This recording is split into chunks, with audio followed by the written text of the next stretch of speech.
Hi, how you doing? Justin here again. In this lesson we're going to be talking about the 5 positions of the major scale. I'm going to take you through each position the way I play it. Different guitar teachers and different guitar players have different opinions about what the correct fingering is for the 5 positions. Some guitar players use another system called 3 notes per string, of which there are 7 positions. However, most guitar players I know seem to agree that the 5 position system is the best one. There is no right or wrong with the fingering. The fingering that I'm going to show you is the fingering that I've worked out, that I think is logical, that suits me. Just if your guitar teacher or someone else that you know plays it a different way, that's totally cool. I'm not trying to say that you should do it this way, but at least if you haven't got an opinion, this might be a good one to start off with. And you'd probably only change it if you can come up with a logical reason why you should change it.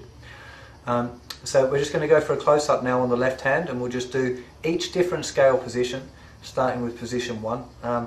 All of these scale shapes are on my website, which is www.justinguitar.com. So you might want to go and check that out and either download the pages or print off the scale shapes.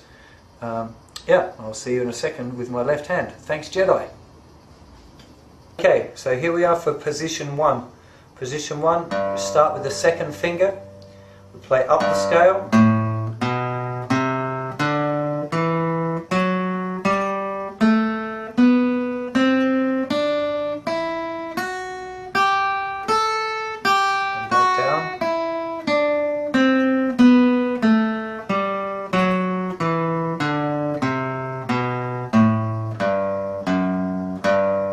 Making sure we start and finish on the root note, also making sure that our fingers curl up as we go up the scale.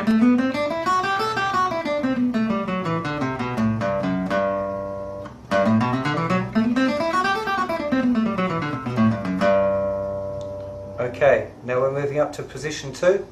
Let's move up to here, up to the 5th fret there. You following me there, Jedi? Sweet as. Okay, so now for position 2, the lowest root note is right up here on the 4th string. So even though it might seem a little bit strange, I think it's very important that you start here with the root note. The reason is that you will hear the major scale, the do, re, mi, fa, sol, la, ti, do idea. If you start on the lowest note all of the time, you tend to hear the modes, which can be useful later, but right now you're learning the major scale. So we'd start here with the 2nd finger. Slight position shift here.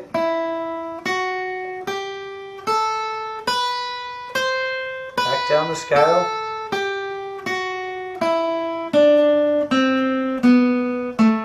Now at this point, it's 4th finger on the way down and 3rd finger on the way up. Now I'll just explain that little odd fingering here, because this is a little bit unique to me. I got it off my old teacher, thanks John McMillan. Great stuff, man. And if I try and reach over here with my 3rd finger, you see that the angle of my hand has to move to reach it. We don't really want that, especially when we start going faster. It makes it quite a pain. It's okay slowly, but once we get things a bit quicker, it makes it really awkward. So this way we use the little finger there, because little finger's already in the right place to go. Now we fold up here a little bit, and that's a really easy transition to make to your 1st finger. Now we could just cramp up again here with little finger, but it gets a bit squashy. So we use our 3rd finger still there. Our 1st finger can always reach back without you can see that the flat of my hand here is not having to move anywhere for my 1st finger to reach back, because you've always got more flexibility with your 1st finger. So,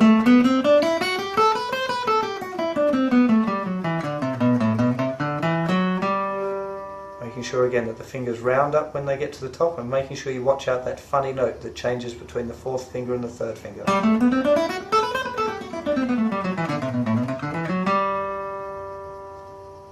Okay, now we move on to the 3rd position. Okay, you with me there still, Jed? Right on. Cool, mate. Okay, now this one, root note is under the little finger. It's pretty straightforward for the fingering this time. Each finger gets allocated its own fret. Start with the little finger.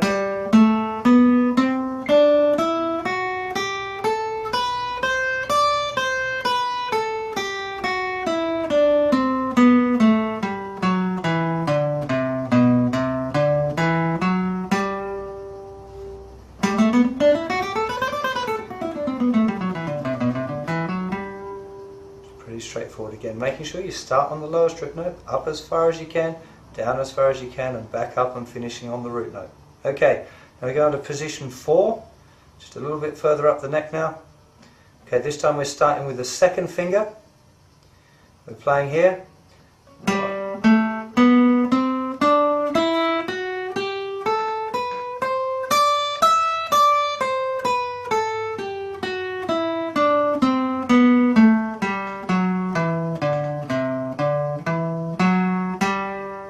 Again, starting and finishing on the lowest root note, really important.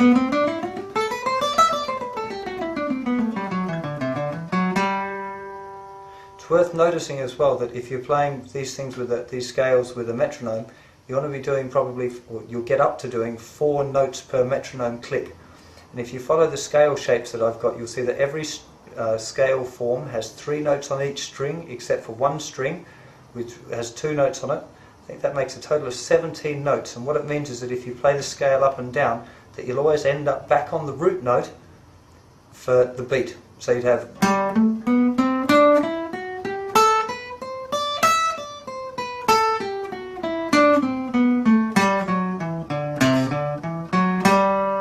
You can see I accented the first of each group of 4 then, and started and finished on the same note. Okay, now we move up to, that was position 4. Now we're going to move up to position 5, right up the neck now, starting with our little finger on the 6th string, playing up the scale.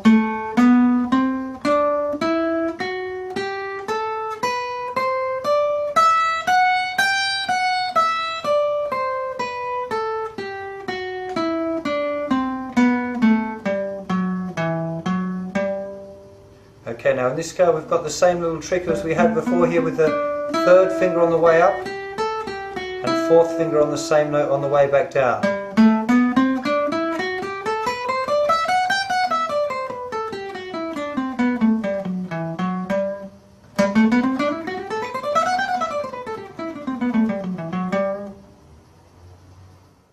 Okay, so please, what's really important after you're trying to get those 5 positions down is that you remember what I said originally in the lesson 1 for the major scale.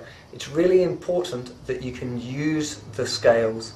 Don't learn lots of scales and not be able to use them. There's absolutely no point. So learn position 1, learn to do a solo using the position 1 scale. Then learn position 2 and start to learn to join position 1 and position 2 together. There's hundreds of different ways of doing it. You can slide between them, you can shift between them. It's really a good exercise just to sit down and start playing one. Try and get into position 2 and back.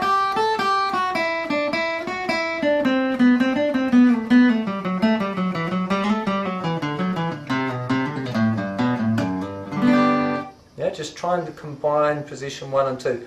Once you feel really confident that you can combine positions 1 and 2, then you'd add the 3rd position and start to combine position 1 with position 2 into 3.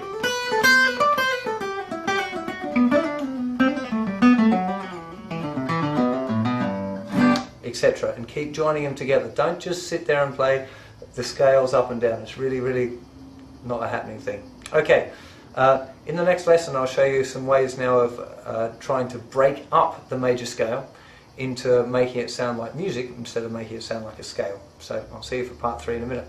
Cheers, take care.